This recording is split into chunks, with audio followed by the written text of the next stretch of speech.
नमस्कार, आपका हमारे चैनल में स्वागत है। आज हम इस्लाम धर्म के बारे में जानकारी प्राप्त करेंगे। इस्लाम का इतिहास इस्लामी सभ्यता के राजनीतिक, सामाजिक, आर्थिक, सैन्य और सांस्कृतिक विकास से संबंधित है। अधिकांश इतिहासकारों का मानना है कि इस्लाम की उत्पत्ति 7वीं शताब्दी ईस्वी की शुरुआत में मक्का और मदीना में मोहम्मद के मिशन के साथ हुई थी, जबकि मुसलमान इस्लाम को इब्राहिमी धर्म भविष्यवक्ताओं जैसे आदम, नूह, इब्राहिम, मूसा, दाऊद, सुलेमान और जीसस के मूल विश्वास की वापसी के रूप में मानते हैं। इस्लामी परंपरा के अनुसार अल्लाह के अंतिम पैगंबर मोहम्मद के द्वारा मनुष्यों तक पहुंचाई गई अवतरित किताब कुरान की शिक्षा पर आधारित है तथा इसमें हदीस, सीरत नबवी व शरीयत ग्रंथ शामिल हैं। इस्लाम में सुन्नी, शिया, सूफी व अहमदिया समुदाय प्रमुख हैं। इस्लाम की मजहबी स्थल मस्जिद कहलाती है। अनुयायियों की कुल आबादी के अनुसार इस्लाम विश्व का दूसरा सबसे बड़ा पंथ है। विश्व में आज लगभग 1.9 अरब से 2.0 अरब मुसलमान हैं। इनमें लगभग 85% सुन्नी और लगभग 15% शिया हैं। सबसे अधिक मुसलमान दक्षिण पूर्व एशिया और दक्षिणी एशिया के देशों में रहते हैं। मध्य पूर्व एशिया, अफ्रीका और यूरोप में भी मुसलमानों के बहुत समुदाय रहते हैं। विश्व में लगभग 56 देश ऐसे हैं जहां मुसलमान अधिक संख्या में हैं। उनके संगठन का नाम OIC यानी इस्लामी सहयोग संगठन है।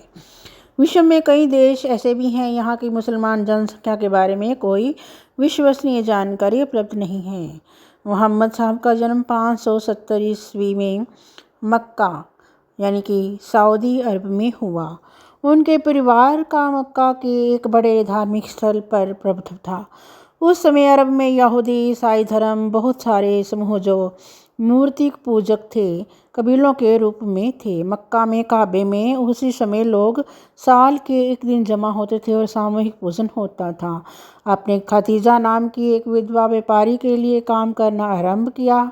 बाद में शादी भी कर ली। सन 613 में आपने लोगों को ये बताना आरंभ कर दिया कि उन्हें परमेश्वर से यह संदेश आया है कि ईश्वर एक है और वह इंसानों की सच्चाई तथा ईमानदारी की राह पर चलने की कहता है।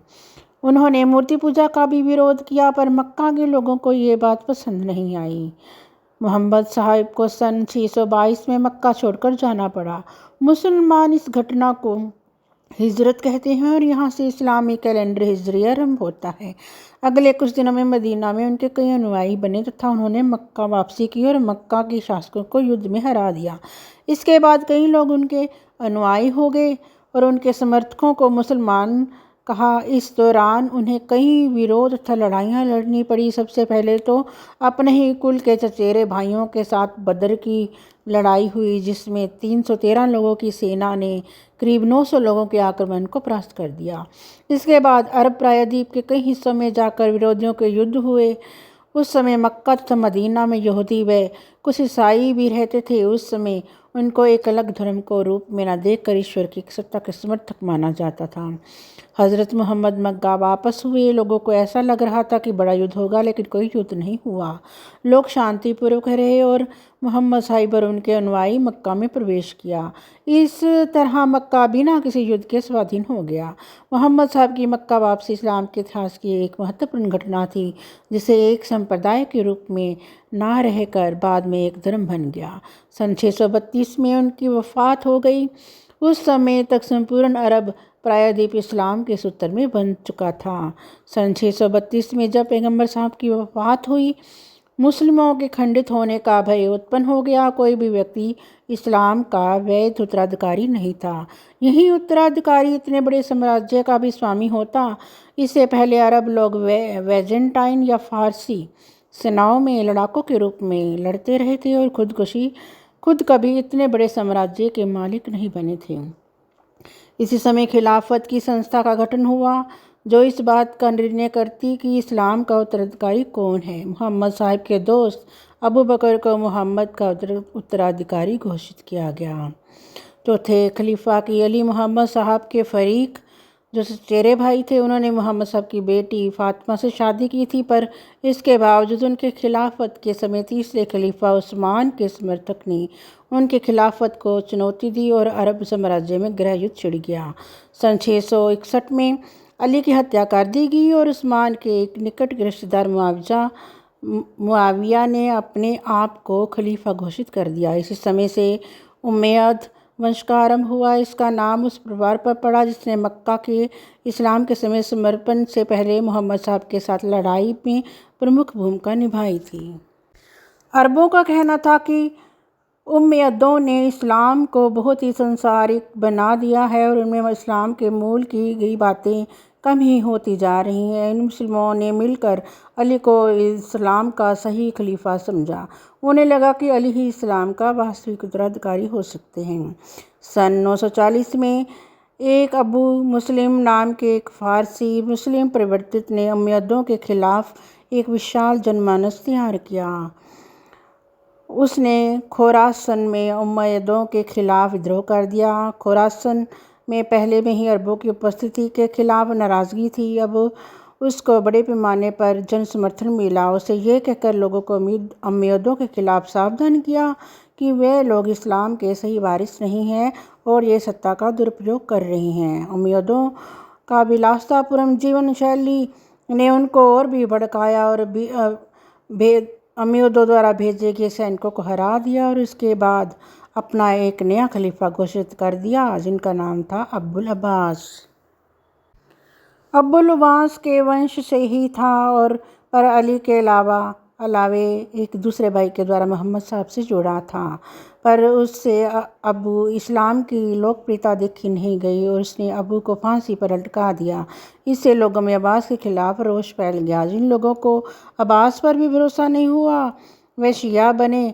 आज ईरान की 92% जनता शिया है। हालांकि अब्बास और उनके वंशजों ने बगदाद में अपनी राजधानी बनाकर अगले लगभग 500 सालों तक राज किया। अब्बासियों के समय में ईरानियों को भी साम्राज्य में भागीदारी मिली। हालांकि वह किसी धार्मिक ओहदे पर नहीं रहे, पर स्थापत्य तथा कविता जैसी कलाओं में अच्छे होने की वजह से ईरानियों को शासन का सहयोग मिला। ध्यान रहे कि मध्यकालीन इस्लामी विचारक, ज्योतिषी और कवि इसी समय पैदा हुआ थे। उमर खयाम ज्योतिषी विद्या में पूर्व ईरान में एक अद्वितीय ऊंचाई हुई। एक नए पंचांग का आविष्कार किया गया। उन्होंने कविताओं की रुबाई शैली में महारत हासिल की और विज्ञान में कई योगदान दिए। बगदाद में अब्बासियों की सत्ता 13वीं सदी तक रही, पर ईरान और उसके आसपास के क्षेत्रों में अबू इस्लाम के प्रति बहुत श्रद्धा भाव होता और अब्बासियों के खिलाफ रोष। उनकी नज़र में अबू इस्लाम का सच्चा पुजारी था और अली तथा हुसैन इस्लाम के सच्चे उत्तराधिकारी थे। इस विश्वास को मानने वालों को शिया कहा गया। अली शिया का अर्थ होता है कि अली की टोली वाले। इन लोगों की नज़र में इन लोगों ने सच का रास्ता अपनाया और उनके शास्त्रों ने बहुत सताया। अबू इस्लाम को इस्लाम के लिए सही खलीफा को खोज कर भी फांसी की तख्ती को गले लगाना पड़ा। इसके साथ ही वही हुआ और अली या श्याम हुसैन के साथ हुआ था। अतः इस विचार वाले शिया कई सालों तक अब्बासी शासन में रहे जो सुन्नी थे। मिस्र में इस्लाम का प्रचार उमैयदों के समय ही हो गया था। अरबों ने स्पेन में सन 710 में पहली बार साम्राज्य विस्तार की योजना बनाई। धीरे धीरे उनके साम्राज्य में स्पेन के उत्तरी भाग भी आ गए। 10वीं सदी के अंत तक यह अब्बासी खिलाफत का अंग बन गया था। इसी समय तक सिंध भी अरबों के नियंत्रण में आ गया। सन 1095 में पोप अर्बन द्वितीय ने धर्म युद्धों की पृष्ठभूमि तैयार की। ईसाइयों ने स्पेन तथा पूर्वी क्षेत्र में मुसलमानों का मुकाबला किया। यरूशलेम सहित कई धर्म स्थलों को मूर्तियों मुस्लिमों के प्रभुत्व से छुड़ा लिया गया। तीसरे खलीफा उस्मान ने अपने दूतों को चीन के तांग दरबार में भेजा था। 13वीं सदी के अंत तक इस्लाम इंडोनेशिया पहुंच चुका था। सूफियों ने कई इस्लामी ग्रंथों का मलय भाषा में अनुवाद किया था।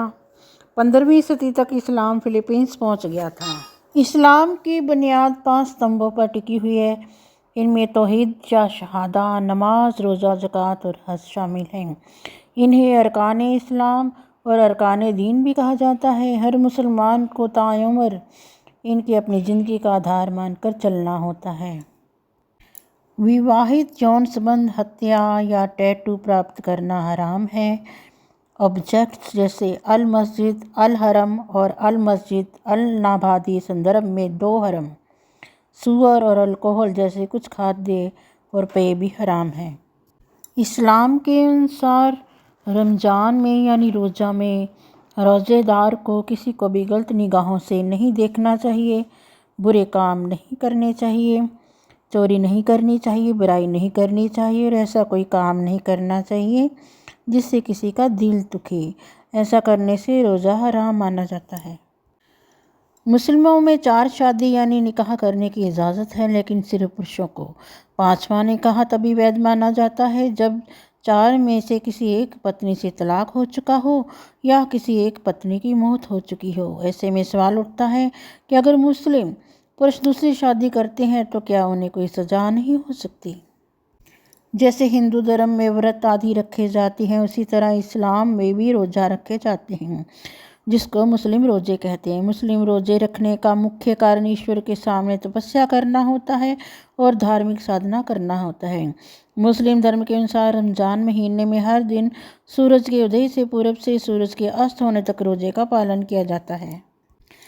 जैसे वर्ष प्रतिपदा अर्थात गुड़ी पड़वा चैत्र मास के शुक्ल पक्ष की प्रथम तिथि से विक्रमी नव संवत्सर का आरंभ होता है, वैसे ही मुहर्रम के महीने की पहली तारीख से इस्लामी नया साल यानी नया हिजरी सन शुरू होता है। अधिकांश मुसलमान दिन में 5 बार प्रार्थना करते हैं। उनकी प्रार्थनाएं फज्र भोर से पहले, दुहर दोपहर, असर दोपहर, मगरिब सूर्यास्त के बाद और इशा रात के नाम से जानी जाती हैं और उनका मुख हमेशा काबा की ओर होता है। कुछ मुसलमान दिन में 3 बार प्रार्थना करते हैं। इस्लाम में शुक्रवार का दिन पवित्र माना जाता है। भारत में इस्लाम 7वीं शताब्दी में आया था, जब दक्षिण भारत के मालाबार कोस्ट में अरब पहली बार पहुंचे थे। इसके बाद उन्होंने भारत में बसना शुरू कर दिया। भारतीय महिलाओं से शादी हुई और ऐसे परिवार बढ़ता चला गया। भारत में पहली मस्जिद भी एक अरब व्यापारी ने केरल में बनवाई थी। दोस्तों, अगर वीडियो पसंद हो तो लाइक, सब्सक्राइब एंड शेयर करना ना भूलें।